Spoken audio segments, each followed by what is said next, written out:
देश की राजधानी दिल्ली में भारतीय संस्कृति, लोक परंपराओं और उत्सव का अद्भुत और ऐतिहासिक नजारा देखने को मिला। नजारा ऐसा था कि देखने वाले देखते ही रह गए। दरअसल जनजाति सांस्कृतिक समागम कार्यक्रम के चलते दिल्ली में 5 विशाल शोभा यात्राएं एक साथ निकाली गई। ये शोभा यात्राएं इतनी भव्य थीं कि इन्होंने दिल्ली के सांस्कृतिक इतिहास में एक नया अध्याय जोड़ दिया। इन शोभा यात्राओं में देश के कई राज्यों से करीब 1 लाख से ज्यादा वनवासी समाज के लोग पहली बार अपने वन क्षेत्रों से निकलकर दिल्ली में विशाल सांस्कृतिक शोभा यात्राओं में हिस्सा लेने पहुंचे। ये शोभा यात्रा अजमेरी गेट चौक से चांदनी चौक होते हुए लाल किला तक पहुंची। यात्रा के दौरान भारतीय लोक संस्कृति, रंग, पारंपरिक वेशभूषा, लोक नृत्य, संगीत और उत्सव की जीवंत झलक देखने को मिली। इस यात्रा को हरी झंडी बीजेपी सांसद प्रवीण खंडेलवाल ने दिखाई। इस मौके पर बीजेपी सांसदों ने क्या कुछ कहा, वो आप सुनिए।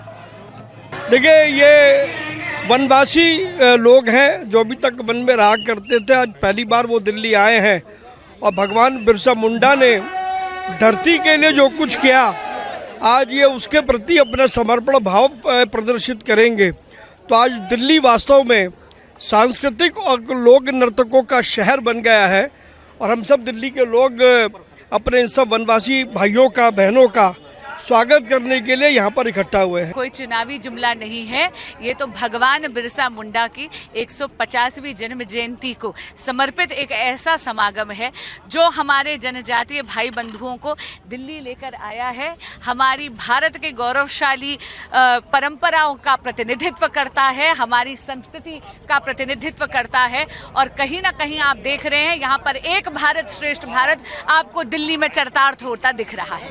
150वीं जयंती पर लाल किले में जो कार्यक्रम है उसमें पूरे भारत से जनजातीय हमारी श्रेणी के लोग आए हैं और ये जैसे शोभा यात्रा एक है, ऐसे 4 स्थानों पर और निकली है। तो मुझे लगता है उनके हाथ में जो प्ले कार्ड थे कि हम अपनी विरासत पर गर्व करें, हम अपनी जन्मभूमि से जुड़े, ये सब जो प्ले कार्ड हैं ये इस बात को दिखाते हैं कि जनजाति को बिलोंग करने वाले ये लोग भारत की संस्कृति को लेके कितने सचेत हैं और किस तरह से देश के लिए अपनी भावना रखते हैं। आज इतनी बड़ी संख्या में जनजातीय हमारे परिवार वालों का यहाँ पर आना, भारतवासी सब यहाँ आए, उनका दिल्ली में बहुत स्वागत और ये भारत की एकता के लिए बहुत बड़ा संकेत है। ऐसे ऐसे लोग हैं जिन्होंने 30% लोगों ने आज तक ट्रेन नहीं देखी।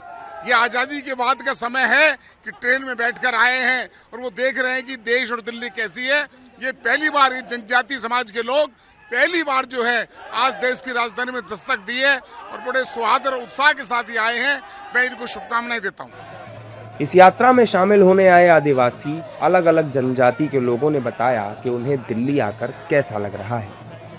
आदिवासी से हूँ मैं, इस जनजाति यात्रा में आकर बहुत अच्छा महसूस करता हूँ। इधर आदिवासी समाज के अलग अलग राज्य में से पधारे हुए बहुत सारे लोग, इस सरकार ने आदिवासियों के लिए बहुत अच्छा काम किया है। हमको इस सरकार से बहुत सारी उम्मीदें, ऐसा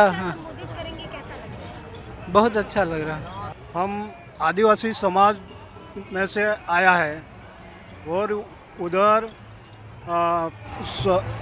पूरे राज्य का और भारत देश का सर्व आदिवासी मित्रों आया है। इसमें हम 2-3 प्रश्न के लिए आया था।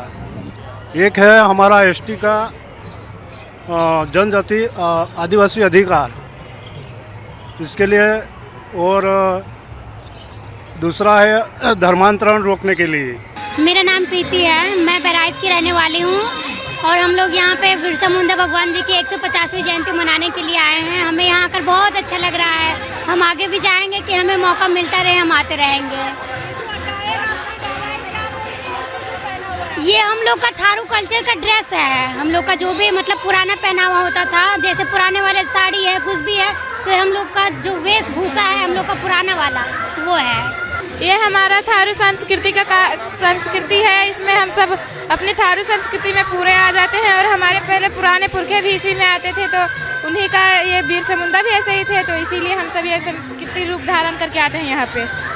दरअसल ये यात्रा भगवान बिरसा मुंडा की याद में निकाली गई। बिरसा मुंडा को भारत के सबसे सम्मानित जनजातीय स्वतंत्रता सेनानियों में से एक के रूप में याद किया जाता है, जिन्होंने ब्रिटिश शासन के खिलाफ एक बड़े प्रतिरोध आंदोलन का नेतृत्व किया और जनजातीय आस्था, पहचान और परंपराओं की रक्षा के लिए संघर्ष किया।